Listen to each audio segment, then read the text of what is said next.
In Jane Austen's Pride and Prejudice, Caroline Bingley, Elizabeth Bennet, and Mr. Darcy end up in a conversation about what makes a woman accomplished. Elizabeth expresses surprise when she finds out that Mr. Darcy considers himself to know only about half a dozen accomplished women.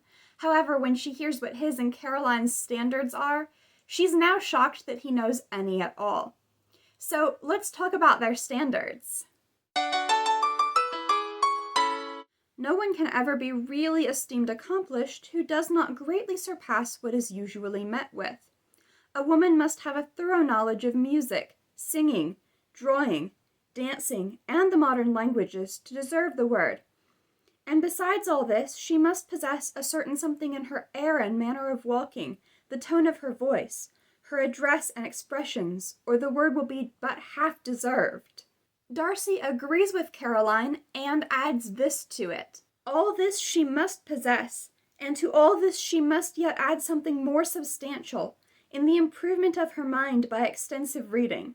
Yeah, if those are the standards by which they're judging, I'm surprised that they know any accomplished women as well. And I think that's kind of the point. This establishes that Darcy and Caroline have extremely high standards.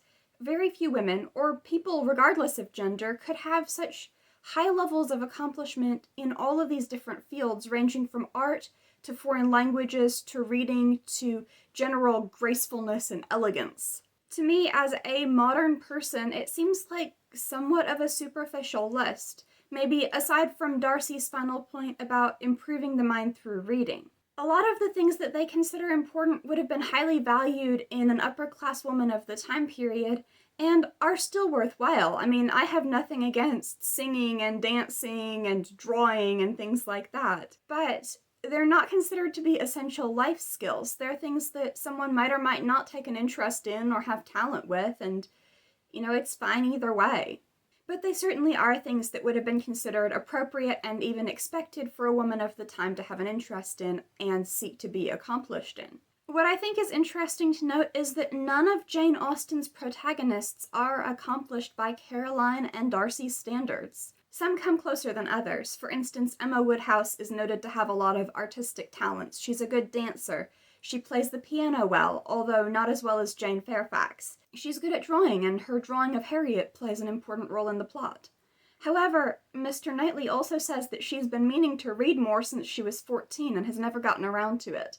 So while she might meet a lot of Caroline's criteria, she wouldn't qualify based on what Darcy added. Others, like the Dashwood sisters or obviously the Bennet sisters, come even less close to what Caroline and Darcy would consider to be an accomplished woman. And it's also worth noting that extensive reading isn't always shown to improve the mind. For instance, a big part of Northanger Abbey centers around Catherine Morland reading very extensively, but only really one type of book, and getting all kinds of weird ideas in her head about the world being essentially a gothic novel and surely her hosts are hiding some dark secret.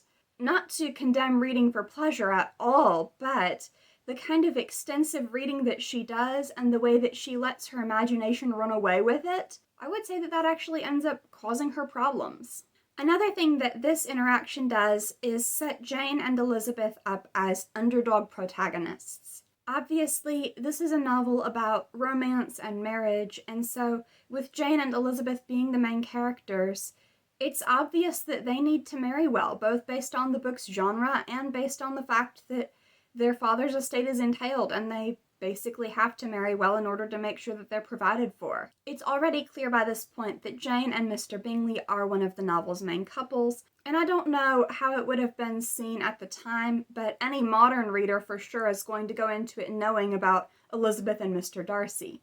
So to hear him and Mr. Bingley's sister talking about what makes an accomplished woman, and I think it's very strongly implied that these are the sorts of things that a man would look for in a future wife, it makes it seem like a very long shot for Elizabeth and Jane to successfully marry into these kind of families. Because it's very painfully obvious that while they've had the opportunity to get an education and they were always encouraged to read and so on and so forth, they didn't have the kind of upbringing that Caroline Bingley or Georgiana Darcy did. However, it shows something really important about Mr. Bingley and Mr. Darcy as well. First of all, Mr. Bingley actually starts off the conversation by saying that he can't see how young ladies can have the patience to become as accomplished as they all are. And of course, Mr. Darcy and Caroline take offense to the idea of all young ladies being accomplished.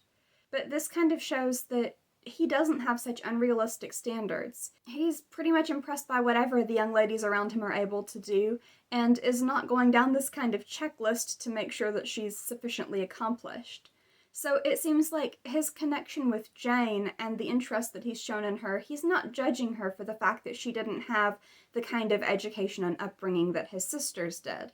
And as for Mr. Darcy, while he does agree with Caroline's list of incredibly unrealistic standards, what he adds to it himself says a lot. Because most of what Caroline emphasizes relates either to artistic talents like singing or drawing, or relates to just being elegant and graceful, her air and manner of walking, the tone of voice, and it doesn't seem like Darcy really cares about that sort of thing very much.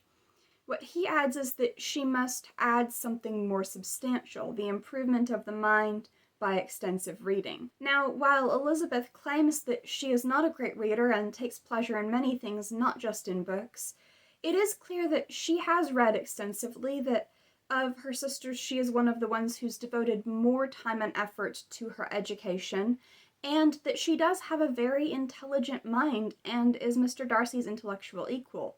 Whereas while Caroline pays lip service to enjoying reading, it's obvious that that is for show because she knows that that is something that Darcy values, and not because it's something that she really takes any pleasure in.